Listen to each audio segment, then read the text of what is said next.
Hi everyone, my name is Austin. You know, when I started doing movie reviews on YouTube and whatnot, I had a set of rules in place that I tried to follow. The rules were basically something like this. Rule number one was I would only cover one film per director and nothing else. That was rule number one. Rule number two was that if this was part of a particular franchise of movies, I would only cover one, and that was pretty much it. And that was a rule that I set in place. And rule number three, this is a very big rule, a very important one. I would never review a movie that was considered bad or that I just didn't like. Because, well, that last one is very important because I don't try to be negative. I don't want to be a negative Nancy. I don't want to have to be the one that gives a negative critique towards something. I don't want to be Mr. Grumpy Pants. I don't want to be that. I don't want to be like that. I want to be a positive guy. You know, I love movies. I love TV shows. I love talking about them. I love spreading the word, spreading the love. You know what I mean? I love to spread the love and word. Because it's good. It's healthy. You know? Makes you feel good about yourself. But, in the end, I have broken pretty much all of them. In fact, really, they're more like guidelines than anything. They're less rules and more guidelines, suggestions, things that you don't necessarily have to follow, but it's recommended you follow. Because I broke rule number one, which was the whole one film per director. I broke that rule. In fact, it also plays into the fact that I also broke rule number two, which is one film per franchise, because, well, I tried sticking with just one array of films back in 2020, and that was pretty much it. But then I decided to review the entire Star Wars prequel trilogy. And guess what? The first two rules got broken, because it was more than one film from the same director, in this case George Lucas, and it was more than one film per franchise. In this case, an entire trilogy of movies that came out between 1999 and 2005. So overall, I have broken both those rules. And that rule breaking also stems into Batman Returns, because it's a sequel to Tim Burton's Batman from 1989. That rule stems into Pee-wee's Big Adventure, which is another film directed by Tim Burton. It stems into Escape from L.A., which is a sequel to Escape from New York, which is also directed by John Carpenter. It stemmed into Batman Forever, which was a sequel to Batman Returns. And also stems into Alice in Wonderland from 2010. That was also directed by Tim Burton. In other words, to viewer Wolfgang Mitchell, thank you for suggesting that idea. And so overall, I broke all of those rules. Well, the first two. In fact, you could say I even broke rule number three by covering the Star Wars prequel trilogy, because it's not usually considered a unanimously loved thing, but I like it. So overall, I sort of followed those rules to a point. Then I broke some of those rules, and really they're just suggestions. And in the case of today's review, this is definitely breaking rule number three, because this is a film I don't like, and it's considered a really bad film. This is a film that I hoped I would never have to review, never have to watch again, and this is something I haven't seen since 2012, so we're going back at least 13 years as the time I'm recording this, unless this ends up in February 2026. In that case, here we are. But anyway, this is a film I hope I would never have to cover, and I really did not want to have to cover. But, words of Van Halen, come on baby, finish what you started, I'm incomplete, that ain't no way to treat the brokenhearted, I need some sympathy. In this case, I need sympathy, empathy, and everything else in between. Because today, it's time. It's finally time. I didn't want to do it, but here we are. Ladies and gentlemen,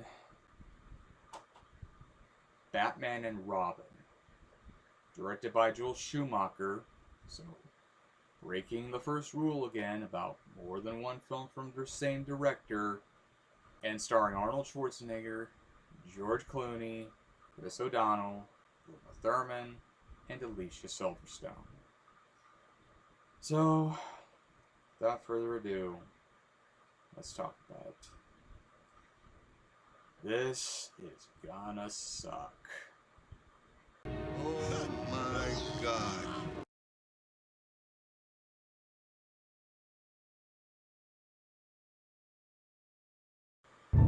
For those who have the misfortune of clicking on this video, here's the plot of the film. Set sometime after Batman Forever, this story centers on the dynamic duo as they take on two threats. The first is Mr. Freeze, a pun machine, former scientist named Victor Freeze, who performs robberies of diamonds to fuel his suit and who works to try to cure his wife Nora of a disease called McGregor syndrome, which is a disease that only exists in the DC universe and isn't something caused by a bunch of angry middle-aged men whose glory days are far behind them and are now trying to pathetically hold on to those in utterly absurd and obtuse ways, causing everyone to get sick and die. The second is Dr. Pamela Isley, aka Poison Ivy, a former botanist that becomes an eco-terrorist after having been dumped with various chemicals, poisons, and toxins by Dr. Jason Woodrue, who in the comics is a character called Floronic Man, but obviously we never see that, who can seduce men with a special kind of dust and can poison a man with a kiss, meaning her lips are filled with mistletoe, which is very deadly when consumed. Mistletoe can be deadly if you eat it. But a kiss can be even deadlier if you mean it. All the while, Batman and Robin fight to keep their partnership together, and Alfred's niece Barbara comes to visit, and blah blah blah, you get the point. The plot is as basic as it gets, and how it plays out becomes a cartoonish buffoonery box that even the creators of the 1960s TV series would say looks dumber than dirt. And if he were alive, Albert R. Broccoli would have seen this and said, Moonraker was far better than this, and boy was that as silly as it could be. Well, here's to us. But that's the plot. So, let's look at the production so we can see how this barf bag got made. This is gonna be bad.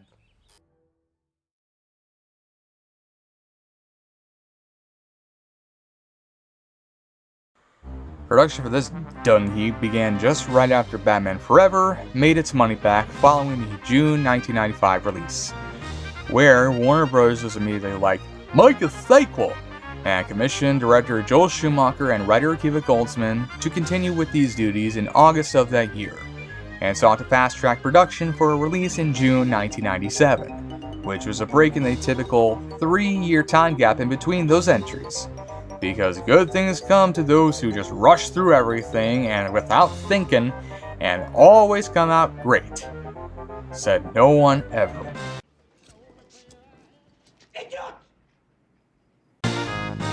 Schumacher intended for the film to be an homage to the classic Batman comic books he grew up reading, and the storyline for Batman and Robin was developed by both him and Goldsman during the pre-production of A Time to Kill, with elements of Mr. Freeze's backstory being taken from really the most common way Mr. Freeze is portrayed in modern times, the Batman animated series episode Heart of Ice, which had been written by Paul Dini, who they should have had on as an assistant writer given that he crafted a version of Mr. Freeze that made him from some stock comic book villain and into a tragic figure. But I'm getting ahead of myself, so let's continue. Goldsman had concerns with the script, though, during his pre-production discussions with Schumacher, and Schumacher was instructed by the studio to be even more toyetic than his predecessor, even having actual toy manufacturers involved as the studio met with them.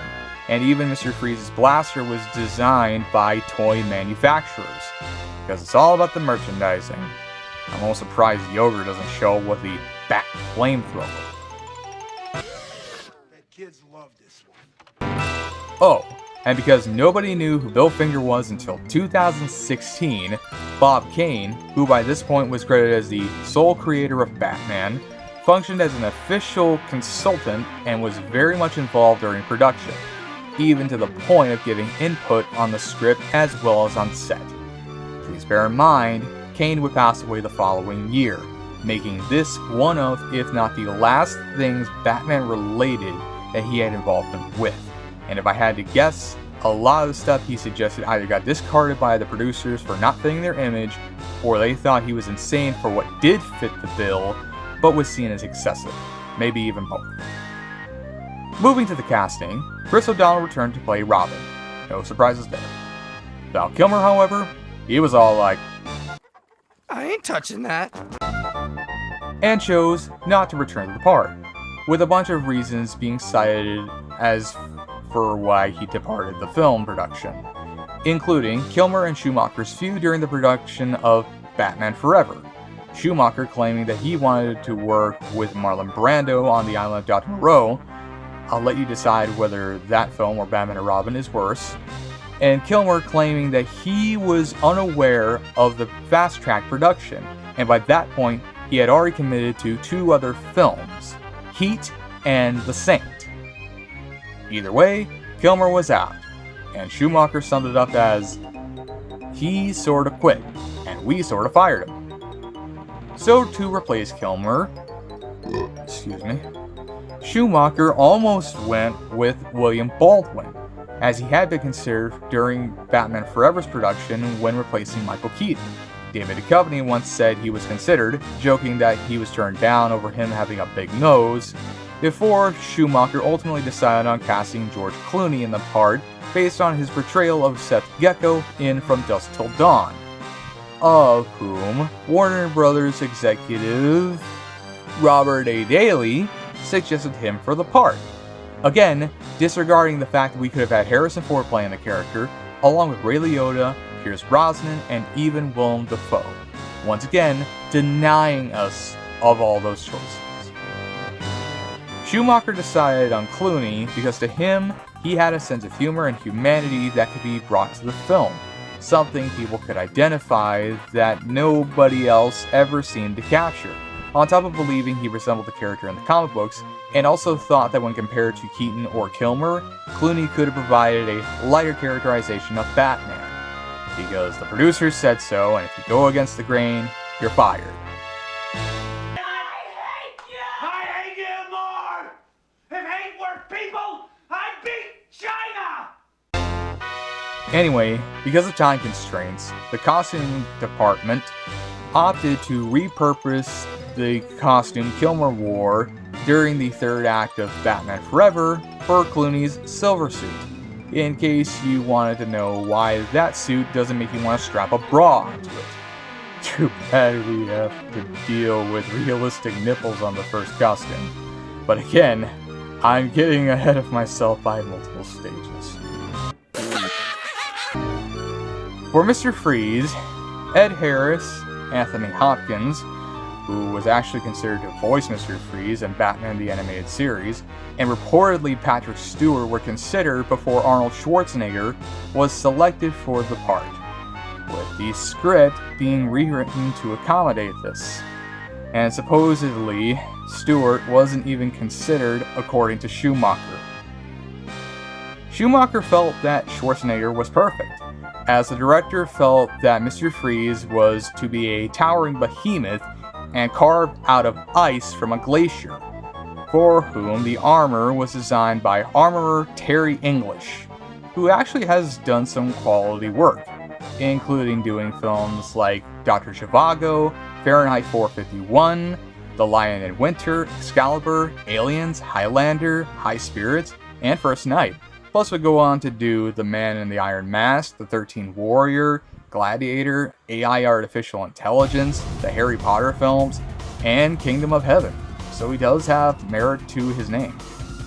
English estimated that Mr. Freeze's costume would have cost at least $1.5 million to conceive and produce, and to prepare for the role, Schwarzenegger opted to wear a bald cap when he declined to shave his head, and wore a blue LED in his mouth, and acrylic paint was applied to him, with the blue LEDs being wrapped in balloons after battery acid started leaking into the actor's mouth.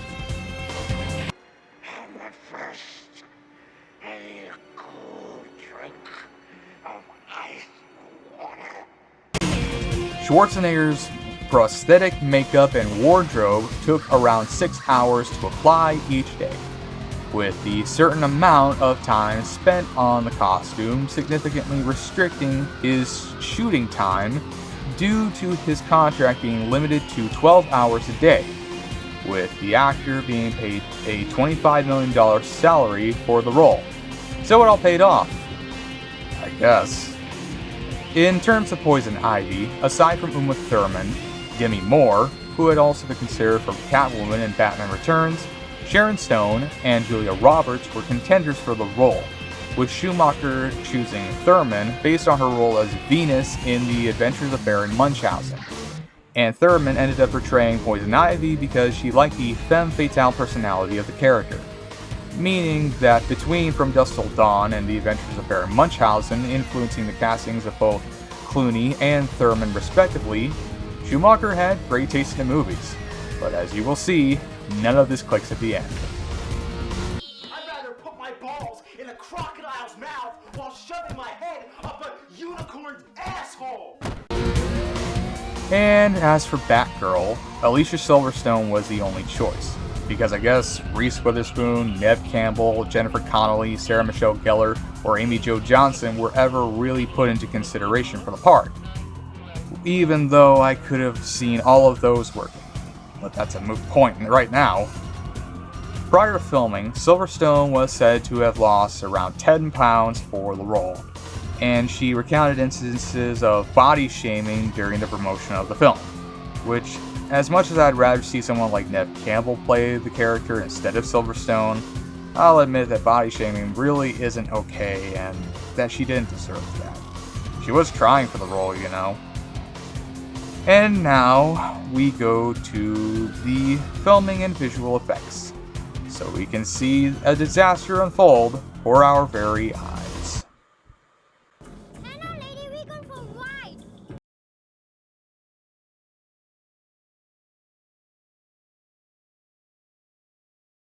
ride. For this segment discussing the filming and visuals of this damn monstrosity, the principal photography was initially supposed to commence in August of 1996, but did not start until September 12th of that year, presumably to stop anybody from warning audiences of the terrible quality of this pile of crap, and finishing in late January 1997, 2 weeks ahead of schedule, with the schedule also allowing George Clooney to go back and forth between doing this and ER without any issues.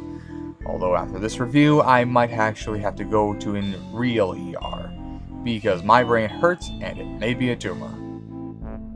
Anyway, Chris O'Donnell has said that while he got to spend a lot of time with Arnold Schwarzenegger off set and during promotion of the film, they never worked together during production, mostly because if there was a stand-in available, they used them in case one of the actors was MIA. While stunt coordinator Alex Field taught Alicia Silverstone to ride a motorcycle to prepare her for playing Batgirl. And as long as Indiana Jones and his dad aren't in a motorcycle with a sidecar armed with a flagpole, she was fine.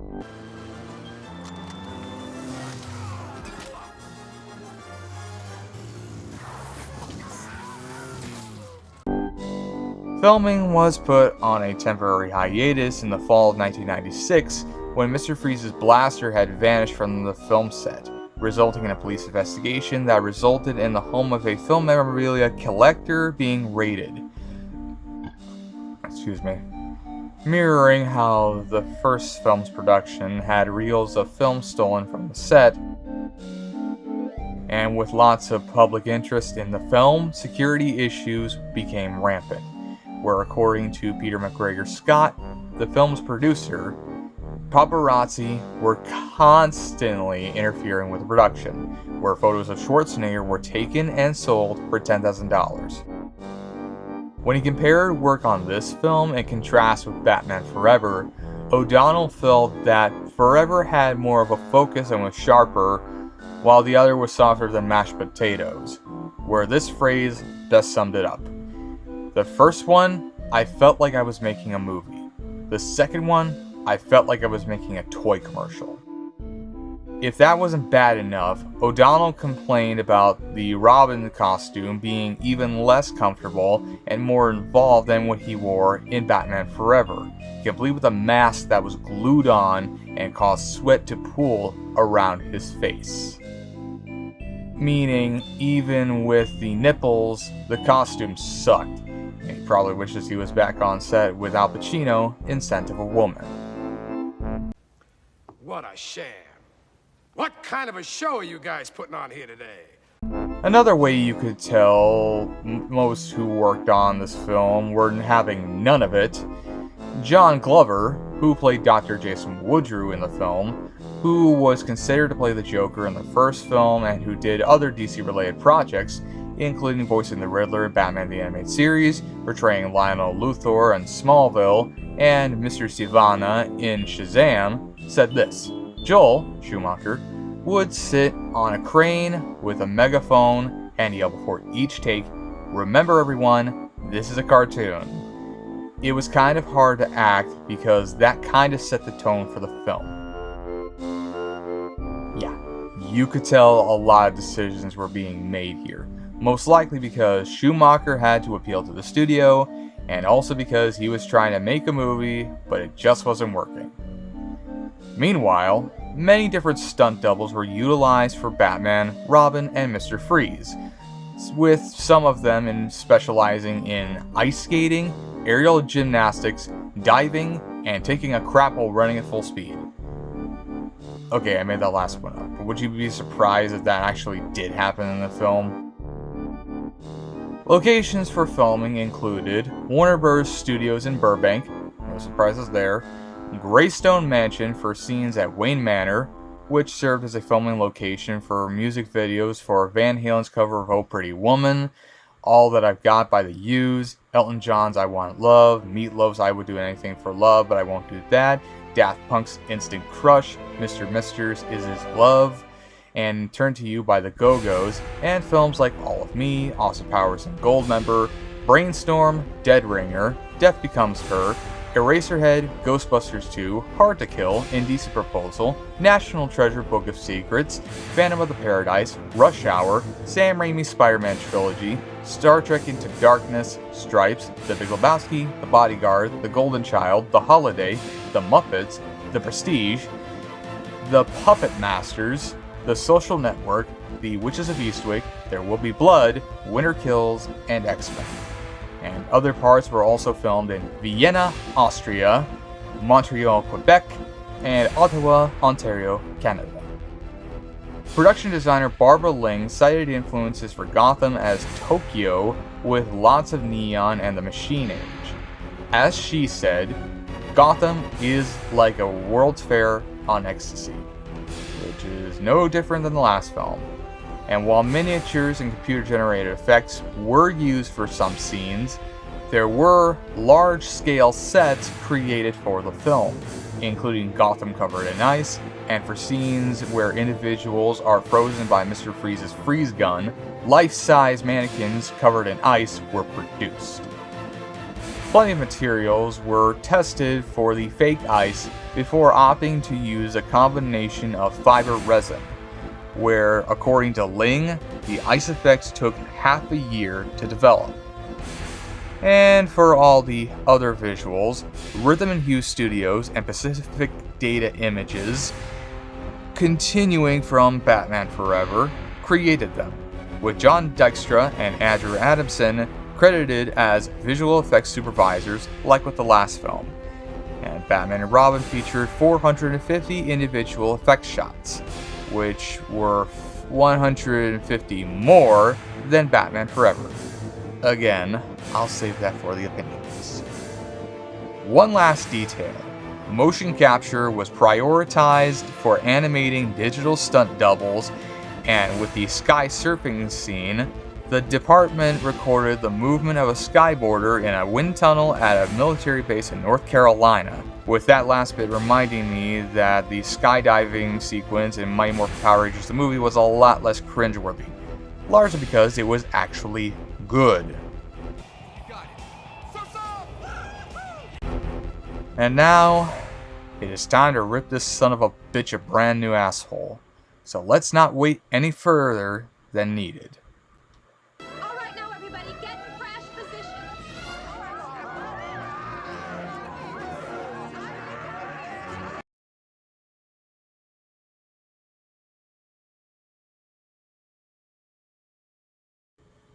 I'll be honest with you, this is a film I hoped I would never in a million years have to see again, let alone review. This is a film that, much like Batman Forever, I hadn't seen since 2012, and as I've mentioned, was really the best time to be a Batman fan. Between the release of The Dark Knight Rises, as well as coming out a year after Batman Arkham City. As well as coming a year after Batman Arkham City, the greatest Batman video game known to every mortal man, even becoming a launch title for the Wii U, which is how I experienced it. A great version, personally. In the years since, I mostly stuck with every good piece of Batman media I could consume, ranging from classic Batman stories to many different movies and cartoons, and up until now I hadn't seen either Batman Forever or Batman and Robin in that time since. But now that I have reviewed Batman Forever after not watching that in over a decade, I figured I might as well review Batman and Robin along with it to wrap up the Burton-Schumacher Batman films and to tie up all the loose ends, leaving nothing behind in its wake. Unlike Batman Forever though, I was not looking forward to Batman and Robin, as knowing about its negative reputation, I was not eager to seeing it again, because when I was younger than I am right now, I at one point liked this movie. Being that I was a naive and gullible kid with an iPod playing Starships, We Built This City, and didn't want to ruin those memories by watching it again now that I have seen many other films and have placed Batman Returns and The Dark Knight Rises as some of my favorite films of all time. But I'm a man now, and when I really stopped to think about it, it really wasn't as good as I remembered, and kind of lacked in some parts. And in the years since, I even placed it in a list of films I'd rather sniff llama poo than have to watch, where it ranked at number 3. So, here I am, watching it for the first time since 2012, reviewing for all of you to witness. And although I will be calm about it, I'm still going to showcase my honesty toward this film. So, here's the $1 million question. What do I think of Batman and Robin, having not seen it in a very long time? Well, I'll tell you in the calmest way possible, devoid of extreme profanity, without any screaming or yelling, and without reverting to becoming an angry video game nerd, nostalgia critic, or Angry Joe clone. That is how I will tell it, because while I may have an opinion, I must remain level-headed in this scenario. Because good or bad, I have not been broken by this film. That applies to another film. So, with all that being said, Batman and Robin is terrible. Like, there's no getting around it. Because I think just my whole mood toward this review, this whole thing, and the little comments that I made about it probably spoke more than any paragraph, essay, or full-on book on the subject ever could have conveyed. Because this movie is completely and utterly awful. This is a movie so bad, it's almost hilarious. Until you come to the realization that this is a real movie, not a Saturday Night Live sketch. And it's so dumb that Lorenzo Semple Jr. probably thought to himself, So how did we get to this point? Even I would have gone this far. This is the movie that killed the franchise, killed the superhero genre in the 1990s, and is the worst Batman film, one of, if not the worst superhero films of all time, one of the worst films of 1997, one of the worst films of the 1990s in general, and one of the worst films of all time. The only other film that comes somewhat close is Superman 4: The Quest for Peace, but that's another story. So, where do we begin with this disaster? Where should we even start? After all, should we even start? Because it's not like we have to. Well, the screenplay is crap. There's a start. The screenplay and writing are a giant pile of monkey turds stacked so high you can see and smell it from all the way in New Jersey. Every line is a facepalm-worthy cavalcade of nonsense. Certain story elements are absurd and downright ridiculous, and the tone of it all borders on potentially becoming a comedy, all while having serious elements that feel forced and are overshadowed by the utterly stupid and far-fetched silliness that elicit more groans than anything. At least with Batman Forever, it did try to have both the serious elements and the silly moments. And while they may not have been fully realized, mostly because of certain scenes being deleted, it did maintain something from the previous films to try to level out the scenery chewing from Tommy Lee Jones and Jim Carrey. With Batman and Robin, it borders on unfocus and goes way too far with the goofy stuff, with stuff like the ice puns and especially the Bat credit card being elements of just going too silly. And also raises questions given that American Express canonically exists in this franchise. Hey, alright. American Express card. Don't leave home without it. Then when it tries to be serious, it just doesn't work. Because the whole story with Mr. Freeze trying to cure his wife and Alfred being stricken with disease is poorly handled when you factor in Mr. Freeze's constant one-liners and other stupid moments. Because there's no balance to anything, meaning it's either an overly campy hodgepodge of cringe or a mopey scene that just falls flat because of the script. If it was maybe written like a comedy, maybe a sort of a parody of Batman and whatnot, and was only loosely connected to the series, then maybe I would be able to forgive the overly silly tone. But it's in the same series of films that include Batman and Batman Returns. This is what follows Batman Forever, and I'd like for you to bear in mind, this is in the same universe as this. Could be worse. My nose could be gushing blood. Your nose could be... How did we go from biting off a person's nose to a Bat credit card? How did we get to this point? Oh, wait, I know why. Because Warner Brothers decided to go so far back that it misses the point as to why the first film was made in the first place. The whole reason the 1989 film was made, so I thought, was to bring Batman back to his darker roots, something that was in keeping with Batman's stories of the time, like the Killing Joke in The Dark Knight Returns, which is something that Tim Burton was interested in and would help shape the character for a new generation and future generations to come, because everyone always saw Batman as a campy character thanks to the 1960s TV series. Well, Batman and Robin strays so far from that idea that it begs the question, who was the movie made for? Now, to be fair, this wasn't completely the fault of Joel Schumacher, as while he did make some questionable decisions, it's not like they were made with malintent. More than anything, he was just doing his job as a film director, and was put into a corner by the studio with a terrible script and little time to punch it up. And it's not like all he made was crap. After all, this was the guy who directed The Lost Boys, Flatliners, Falling Down, The Client, and A Time to Kill, and would go on to direct Phone Booth, which is a fantastic movie. I highly recommend it. Certainly more so than Batman and Robin. Really, this was all Warner Bros.' fault, and the tone and script are consequences of these terrible ideas. So there's qualm number 1. And qualm number 2 is the costume design, which ranges from awkward to utterly stupid, usually a combination of both. Let's start with the Caped Crusaders, because Batman, Robin, and Batgirl's costumes are ridiculous. Like, why do they have nipples on the costumes? Why do they look like they have a wedgie while wearing a thong? What is up with those codpieces? And are those bat boobies? Or is that like a bullet bra?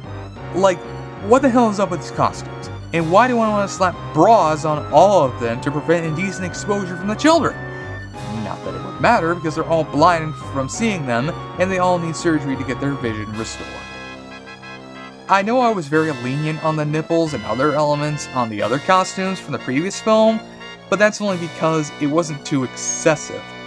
The nipples were more like dots than actual nipples, the codpieces didn't bother me that much, and I really wasn't paying attention to the butts of the costumes.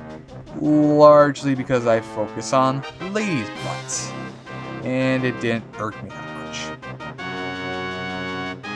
But here, the nipples are more realistic, the codpieces are unnecessary, and those butts, again, why do they look like they are working with a wedgie? And with Batgirl, she looks like she has the Lara Croft PS1 vibe going on with her tits. Those costumes are awkward, but Poison Ivy wears multiple costumes that are very different and are all trying way too hard to be sexy. Because yeah, Poison Ivy is meant to be a seductress, but the costumes are just excessive. And Mr. Freeze, my god, this is a whole lot of buy my merch because I'm so toyetic. Because the armor just looks comical and overly heavy. And while yeah, Mr. Freeze needs a big suit to survive, this just looks like a shameless ploy for merchandising. Which it is. Toy manufacturers had a hold on this film, in the same way that Cookie Monster has a hold of the Snickerdoodles. So yeah, the costume design blows. Though some of the random gang members do look alright. Qualm number 3 is also a problem, one I don't hear much about, but it warrants saying. The CGI is lame and ruins the effects for the film in more ways than one. While there are good miniatures and pyrotechnics, the CGI is bad. Like VeggieTales bad. Like everything looks fake and generic, like it was trying to look real but feels like a cartoon, and certain parts felt like it would have been stop motion or 2D animation or something like that, but they chose CGI because they wanted to outdo the first film in just how many shots that were filmed for Batman Forever. Not that that film had great CGI either. I mean, that was the same year as Toy Story, and Batman and Robin was the same year as Titanic, the real effects spectacular of 1997. As with a lot of films with questionable CGI, it's an example of just because you can doesn't mean you should. And Batman and Robin does when it really shouldn't. Because while they may not be as bad as something that came out like 10 years prior, it still sucks. Like, really sucks. And then we come to qualm number 4. The biggest problem of all. And what really adds the razor blades and sweat socks to this crap sandwich. The acting. Because it is a mishmash of miscastings, actors being given little to work with, and everyone not trying to be good in this film. Let's start with George Clooney as Bruce Wayne, aka Batman, in what I can only describe as one of the worst cases of miscasting, because it is woefully mishandled here. You know how Michael Keaton was initially seen as a bad casting choice owing to his comedy background, having done films like Night Shift, Mr. Mom, Johnny Dangerously, Gung Ho, and Beetlejuice, and nobody saw like Clean and Sober, despite being the reason producer John Peters began to have faith in Keaton being Batman, and how that turned out to be the best casting choice ever? Well, George Clooney is an example of a bad casting choice being a bad casting choice. or at the very least, a good idea that became a bad idea because Clooney phones it in here. As Bruce Wayne, spot on. Perfectly normal as far as I'm concerned. Batman, on the other hand, fail. Big fail. He's about as much Batman as I'm a zookeeper, or the leader of Alka. He's a sucky Batman. And the reason why is because when he's in the costume, he doesn't change the pitch of his voice. Meaning there's no way to tell the difference between who is who. And because the screenplay implies everyone's stupid, nobody points it out. The whole idea of Batman changing the pitch of his voice when being both Bruce Wayne and Batman is important to the character. Something Michael Keaton helped set the template for in the first film. And is something that all other actors and voice actors for Batman have followed since, including Val Kilmer, Christian Bale, Ben Affleck, Robert Pattinson, Bruce Greenwood, and the late Kevin Conroy. Because that's an important and vital part required to play the character. Because when you put on the suit, you lower the pitch of your voice. It doesn't matter whether you sound like Clint Eastwood or like you smoked a bunch of cigarettes. That's how it works. Clooney doesn't even bother to do that, and as a result, his performance suffers, especially when half the time you're expecting him to say this. Son, I have some bad news. We accidentally replaced your heart with a baked potato. You have about 3 seconds to live. Then, for terrible casting choice number 2, we have Arnold Schwarzenegger as Mr. Freeze, who was only chosen because of his stature and was rewritten to accommodate his one-liner persona rather than have it be somewhat serious and, consistent with how Mr. Freeze was being created at that time. This characterization is terrible, largely because it tries to play it both ways, trying to blend both the 60s and Silver Age persona of the character and the one that, is the Mr. Freeze everyone knows and loves, and is the reason Mr. Freeze is my favorite Batman villain.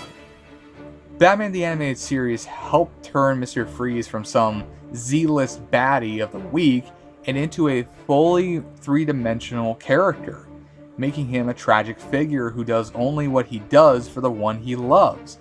He loves his wife and seeks to find a cure for her condition, and in the process, he is forced to use a cryosuit to survive after a lab accident leaves Victor Freeze unable to survive at normal temperatures, eventually turning to a life of crime in order to pay for research to help cure Nora of her condition, making him a sympathetic character that you can empathize with, making him a very layered character in Batman's Rogues Gallery.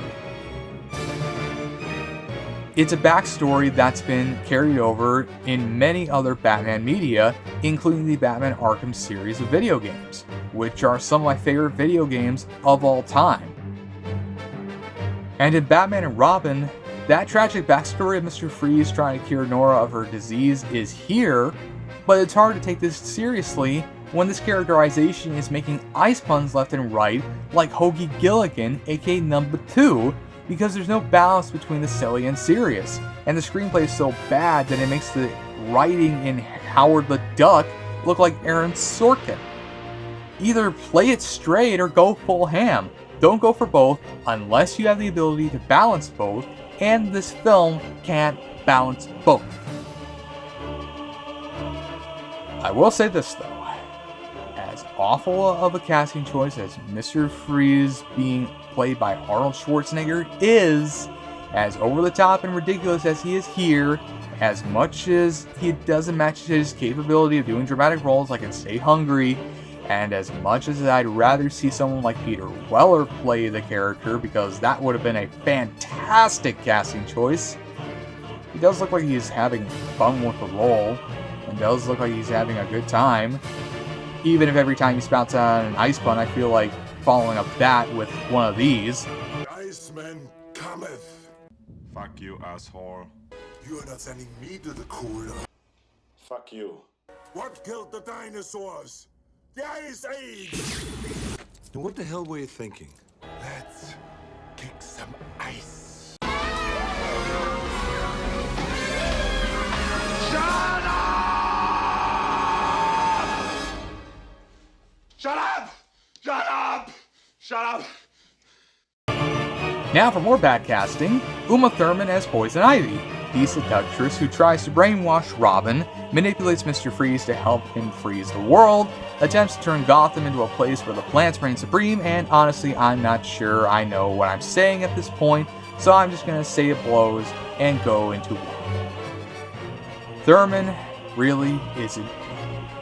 And while she looks like she's having fun, she doesn't really become Poison Ivy. Really, when she's Pamela Isley, she's just some botanist who has some firm handle on things when she's almost murdered by Dr. Jason Woodrue when she refuses to cooperate with his experiments, which involve the use of venom, which we'll get into later. And when she is shown to have survived being pushed into the chemicals, she's more of the same, but now talks of what I think is a Katharine Hepburn impression, which now makes me wish I was watching On Golden Pond instead. Or The Aviator, where Hepburn was portrayed by Cate Blanchett in an Oscar-winning performance and is a lot better than this. Can't you eat ice cream from a bowl like everyone else in the world? You see, unlike Selina Kyle's transformation into Catwoman from Batman Returns, starting out as this neurotic secretary who gets caught up in the crossfire and ends up being pushed out a window by Max Schreck, who survives this and eventually becomes Catwoman, a thief that flirts with Batman on a whim, old Pammy here seems to be more ticked off than neurotic, and as a result, she really doesn't become Poison Ivy. She's just some lady who wants all plants to rule while humanity suffers because to her it'd be fun to watch, and it really just doesn't work. And given the material, Thurman really isn't given a lot to work with, and also makes me wish I was watching the Kill Bill movies instead. In fact, I think the Yakuza may have been responsible for Batman and Robin, and everyone knows what happens next. This is what you get for fucking around, Yakuzas! Go home to your mother!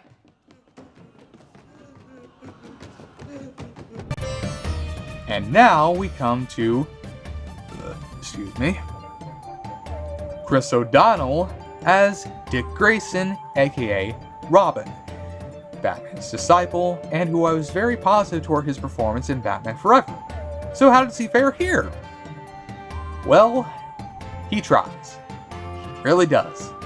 But when the script is so cringe-inducing, you can't even put words together and end up running out of adjectives, you really can't do much except read it, act, and pray to God that you come out of this unscathed. Considering he would at least get work in NCIS Los Angeles, it's kind of a miracle he got a role in something that was a hit and lasted for a long time. Meaning O'Donnell isn't the worst in Batman and Robin, but when you have to speak the word Bat-bomb in a way without laughing or face-bombing, you know you wish you got the role of Jack Dawson in Titanic over Leonardo DiCaprio.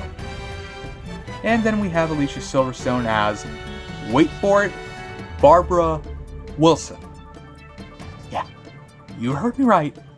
Not Barbara Gordon, but Barbara Wilson, Alfred's niece who becomes Batgirl.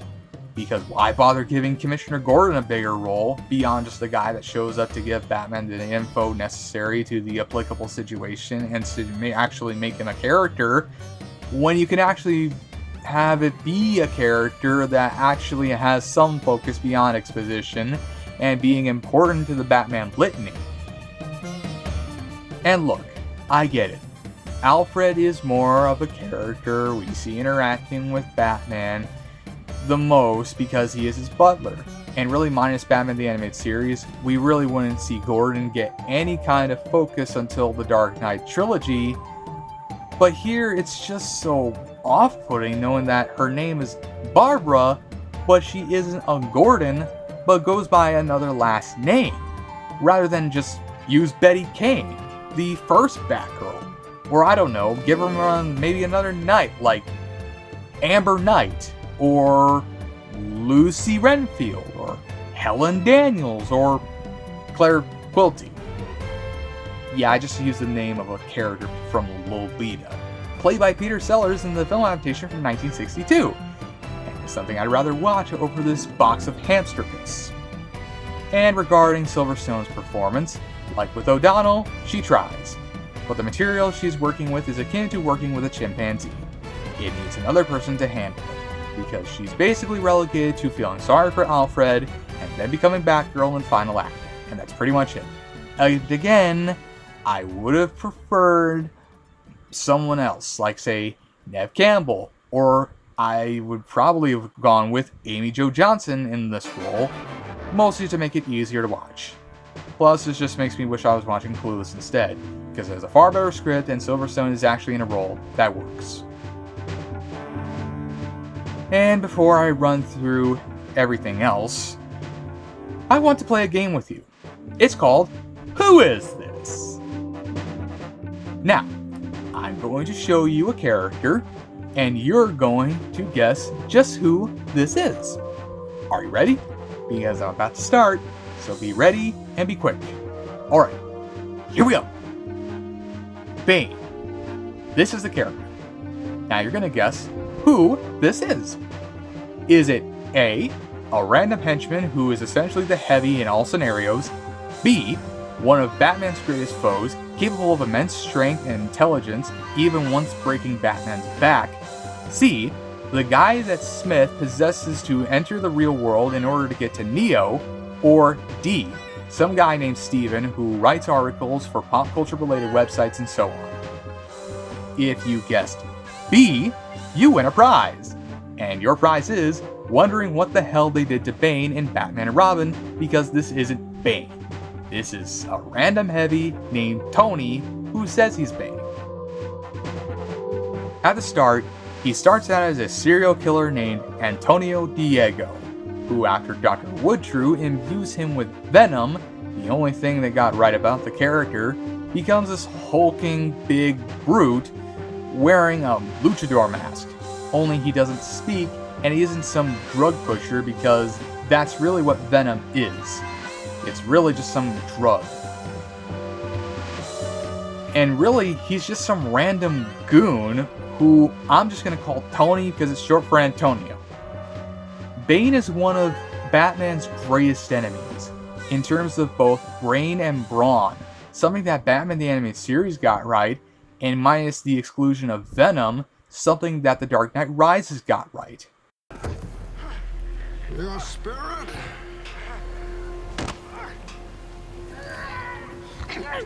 Oh, your buddy! Meanwhile, with Tony, all he is just Frankenstein's monster running on drugs, while having very little intelligence and just being both Ivy and Freeze's muscle, offering nothing more than that. I know a man who knew nothing about the character other than his appearance in Batman and Robin, and it shocks me anyone who saw this before knowing anything about the character, because this is a pale representation of the character. Because he's not a character, he's just some guy you could have had be someone just, not just named Tony, but also Jack, Phil, Chris, or Tommy. Because that's what this guy is, a henchman. But the biggest tragedy of it all, this was one of the last film roles for wrestler Robert Jeep Swenson, who played the masked version of Dorian Tyrell from The Mask, and who the same year as Batman and Robin died of a heart attack on August 18, 1997, 2 months after the film's release. Meaning, on top of destroying any future Batman films in the process of this series, it also marks one of the final film appearances of a man whose life was fraught with drug problems. Oh, and Elle Macpherson shows up as Julie Madison, a character often known as Batman's first love interest, who comes in and out like me at In-N-Out Burger, and gives very little to offer, minus proposing to Bruce and him putting it off in fear of her safety, and isn't even seen at the end, making her entirely pointless to the film. And this would be the only on-screen appearance Julie would ever make until Batman Caped Crusader, as if to say, oh yeah, we can also ruin this along with a million other things. Really, the only actors that come out of this mostly okay are Michael Gough as Alfred the Wayne family's loyal butler, and Pat Hingle as Commissioner James Gordon, Batman's most trusted ally with the GCPD, who are the only actors to reprise their roles across the 4 films, and are welcome here, even if Goff spends a lot of time in bed suffering from Gregor syndrome, and Hingle really doesn't do anything because he doesn't have a really big role. Like I said, the Dark Knight trilogy really succeeds in making him a fully fleshed out character. If you want to know other actors that are in here, should you want to play Spot the Actor, Eric Lloyd, Charlie from the Santa Claus, shows up here as a young Bruce Wayne. John Glover appears as Dr. Jason Woodrue, who does very little besides make both Bane and Poison Ivy and getting killed later. Like I said, he doesn't become Floronic Man. Vivica A. Fox shows up as Mr. Freeze's assistant, who we only see once and never again. Model Vendela Kirschbaum plays Nora Freeze, who, minus the scenes where she and Freeze are happy together, is mostly frozen in a tank. Jesse Ventura plays a guard at Arkham Asylum. Corey Haim plays a random street punk, presumably after getting stiffed as Robin. And the late Coolio cameos as a character that was intended to be Jonathan Crane, aka Scarecrow, but as you can tell, any attempt to continue from here was not happening. So yeah, there's a lot of ass in this film. And I've been here for a while, so you know I have a lot to say, and none of it is good. So, are there any positives here? Well, I mean, it is well shot, with Stephen Goldblatt returning as cinematographer for the film. So, there is good cinematography here. It doesn't save the film, but it's well produced nonetheless. The production design is actually really good, so it has that going for it. It is colorful and nice to look at. You can tell this would be the influence for certain areas in the first LEGO Batman game. And the soundtrack isn't too bad. Elliot Goldenthal returns as composer, and he does a great job with the score, being comparable to the last film. In fact, the score was so good it helped shape Hans Zimmer's scores for the Dark Knight trilogy. So there is some good in this film. Plus, I mean, when you have Smashing Pumpkins and REM on there, you know you've got something good. Even if it's also tainted by R. Kelly being there, because this was at a time before we knew he was evil. Also, they should have brought back Seal for it, because Kiss from a Rose is excellent. Or just bring Prince back. That would have also sufficed. Plus, I do like they acknowledged the last film by having the Riddler and Two-Face's costumes in a special area in Arkham Asylum. It's very rare for these films to mention anything from the previous entries, minus Vicky Vale discovering the Batcave and Bruce's identity like Bruce mentions in Batman Returns. Security? Who let Vicky Vale into the Batcave? I'm sitting there working and I turn around, there she is. Oh, hi Vic, come on in. Although, I bet you that this would have been Edward Nygma's reaction to this film. Does anybody else feel like a fried egg? I have a bit more, thank you. I have seen people even view this in a so bad it's good sense. And I could see this being fun to laugh at, maybe order a pizza, grab a couple of beers, and just riff on it like it's Mystery Science Theater 3000, the home game. So, there is that. But overall, Batman and Robin sucks. Like, it royally sucks. And it's sad watching this film now compared to when I first saw it, because it's just that bad. And now I just want to watch something else. Are you alright? Switch the bloody machine off!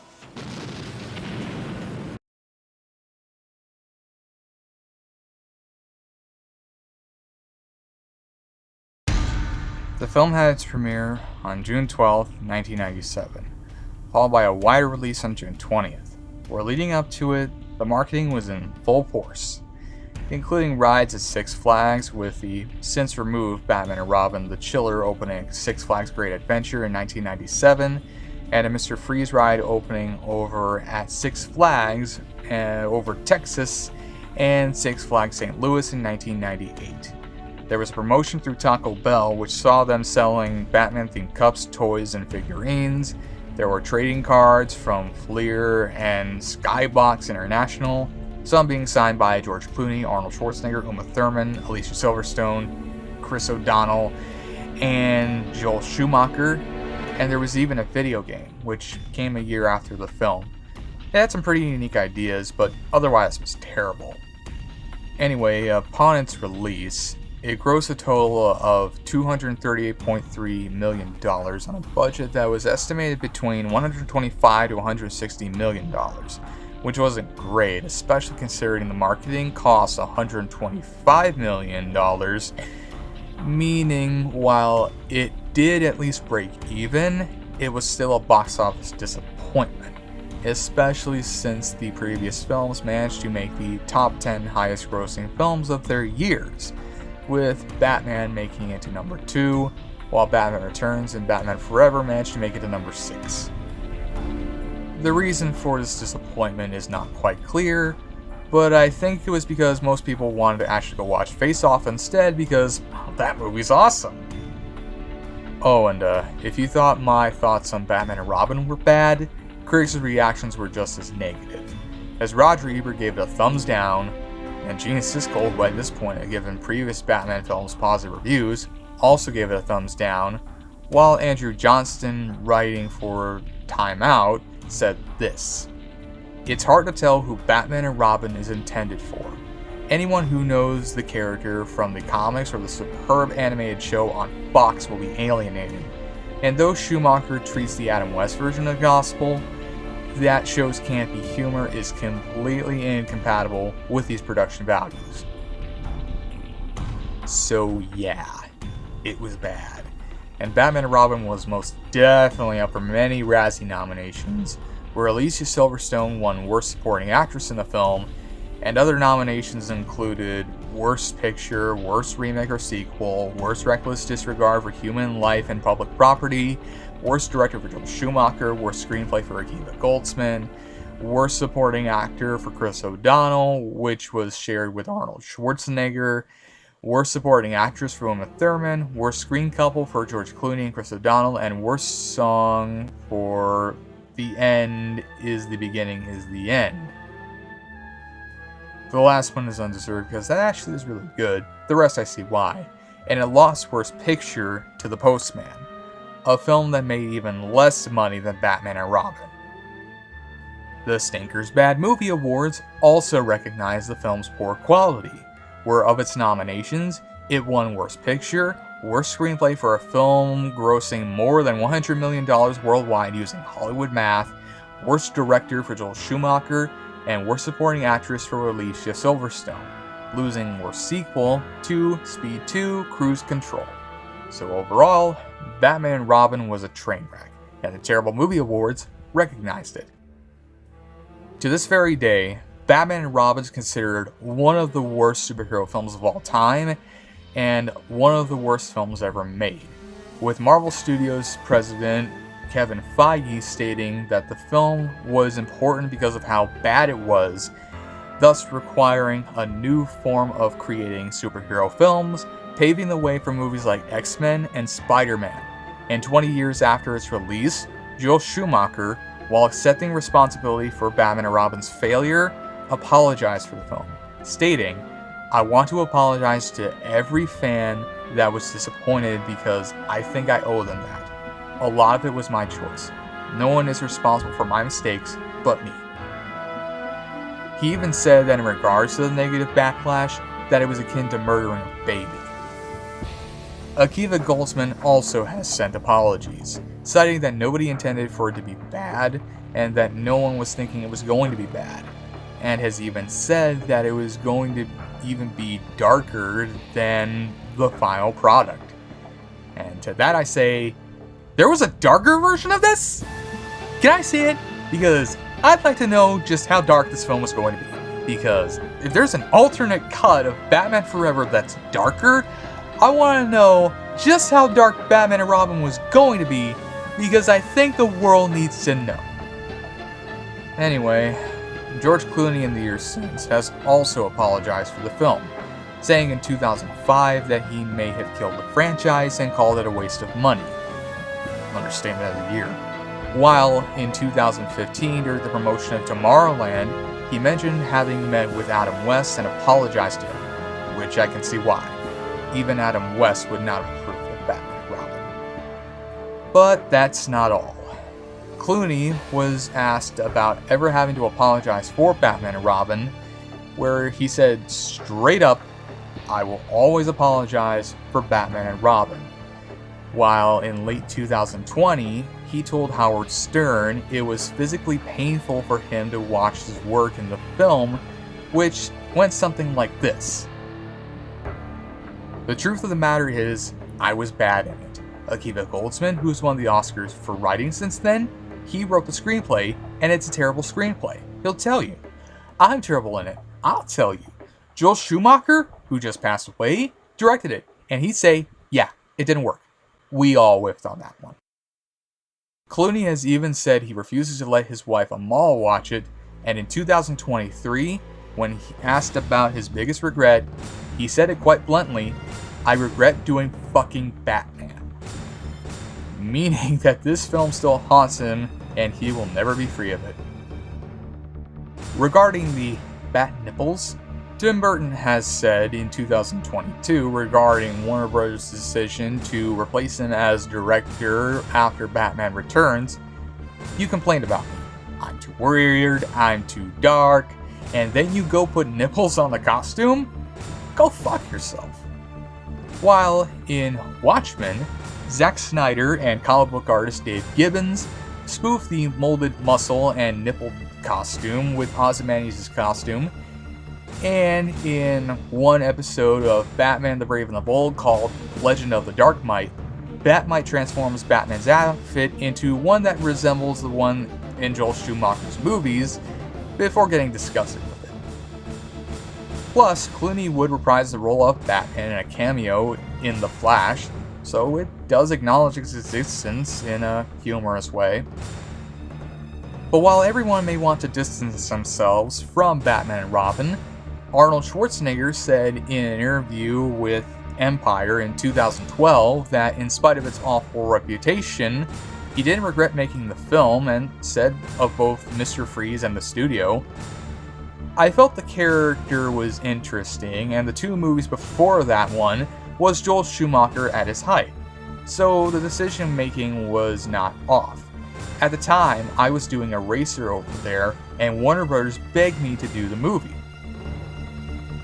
Similarly, Uma Thurman has cited the film as a fun experience, which it had to have been, because sometimes the worst films are the best experiences to have, just as the best films are the worst experiences to have. But yeah, Batman and Robin was not a hit, and it still reeks of moldy cheese and beaver vomit, and any chance of a sequel was not happening. Although an attempt was made during Batman and Robin's filming, as Warner Bros. Was impressed with the dailies, which saw them rehire Joel Schumacher as director, while Akiva Goldsman said no to writing the script. Mark Protasevich, a writer whose work includes The Cell, I Am Legend, and Thor, was hired as a writer, with a mid-1999 release date intended, and was called Batman Unchained, and would have involved Scarecrow as the main antagonist, who uses fear toxin on Batman and has the Joker showing up in his mind. Harley Quinn was to appear in the film, being written as the Joker's daughter. Nicolas Cage was approached by Schumacher to play Scarecrow during the filming of Face Off. Courtney Love was considered for Harley, but Schumacher wanted to do The Dark Knight Returns as the fifth film, where he was told no by Warner Bros. As they wanted to keep the toyetic angle intact. Clooney, O'Donnell, Silverstone, and Coolio were prepared to reprise their roles as Batman, Robin, Batgirl, and Scarecrow respectively, and one of the ambitions of this film was that villains from previous films would cameo as hallucinations inflicted by Scarecrow, all coming full circle through the return of Jack Nicholson as the Joker. But once Batman and Robin failed both critically and financially, Clooney vowed to never play Batman again, and Warner Bros. Canceled all future Batman films, including Batman Unchained. Of these canceled Batman projects was a Robin spinoff, which Chris O'Donnell said was in development during an interview with Access Hollywood in 2012, ultimately getting canned after Batman and Robin disappointed audiences. So overall, Batman and Robin was a disaster, and between this and Steel, another terrible superhero film of that same decade, it killed the superhero genre around that time. And it wasn't until X-Men came out in 2000 that it was fully revitalized, and it wouldn't be until 2005 that we would see another big screen adaptation of The Dark Knight with Batman Begins, meaning overall, it destroyed everything. It's all the more sad knowing the story, and it makes me wish that Batman Returns did better than expected. That way, Tim Burton could have stayed on as a director and Michael Keaton would have still been Batman, meaning we could have still had some great Batman films in that decade, rather than one that's just okay and another that smells like diarrhea, because that's what Batman and Robin is. Diarrhea. Batman and Robin isn't just a bad film to watch. It's a sad film to watch. It's sad watching this from many standpoints. It's sad watching this from someone who grew up watching this film, and it's sad watching this as a Batman fan because I love Batman. Batman is one of my favorite superheroes of all time, one of my favorite heroes, a guy that I looked up to. He was truly one of the coolest, probably even the coolest. Like, between him, Spider-Man, Wolverine, a lot of the X-Men, Superman, like, a lot of those guys, I like those guys.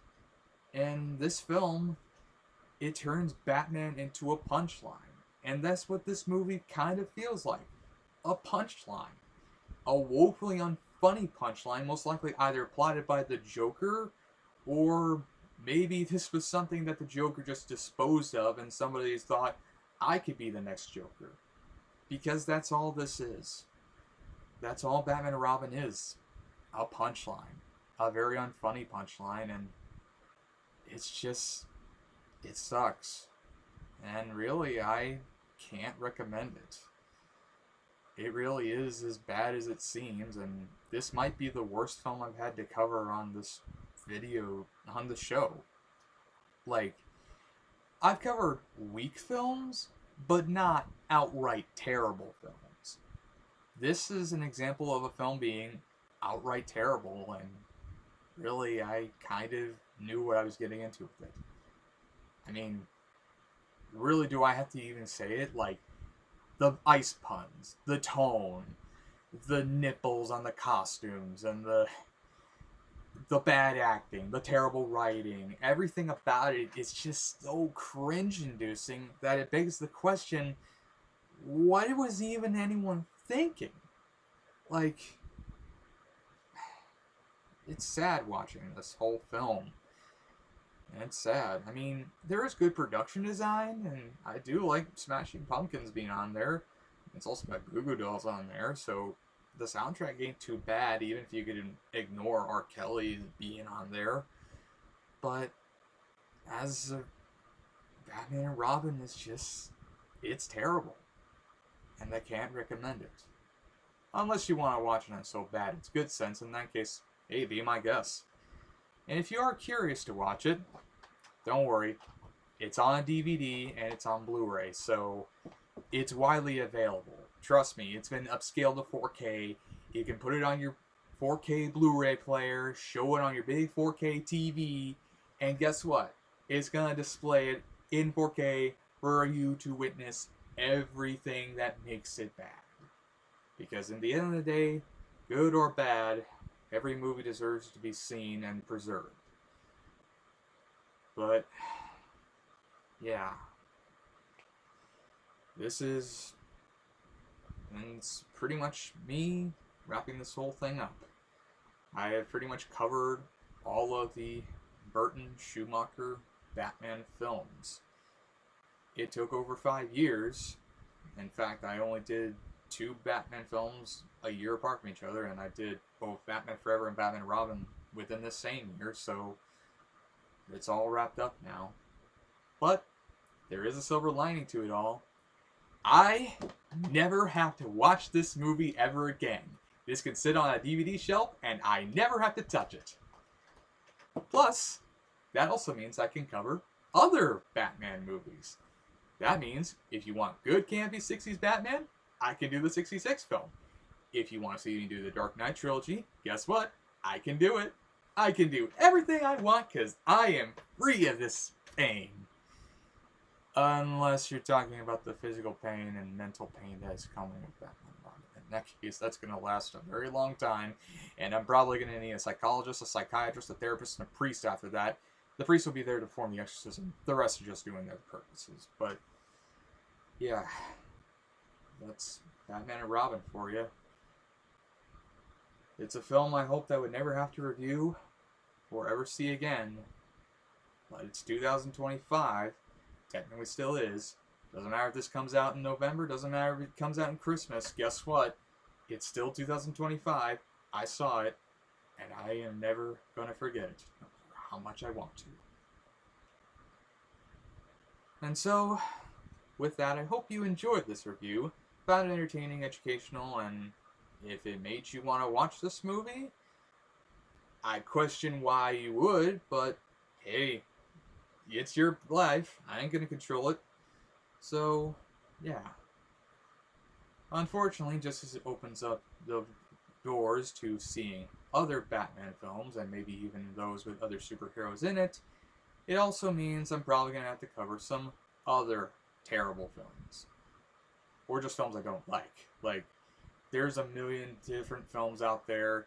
I mean, I've already gone over... I already know what my number 1 pick for the worst movie of all time is. And it's not even a film that is necessarily, like, considered the worst. It's actually considered one of the best and got a sequel, like, 3 years ago. But I would rather sit through an entire, like... I'd rather sit through this while a bunch of kids are screaming than go through what I probably know will be the number 1 worst film I know of. And you probably already know because I said that in my review for Risky Business. Also, that means I'm probably going to have to cover some other bad movies. But I'm not going to go that too far because I want to maintain my sanity, thank you very much. But, yeah. It's sad, but I'm also glad. It's kind of how it works. And so, with that, I will catch you later. I'll see you next time.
Don't wait up, Al. I'll cancel the pizza.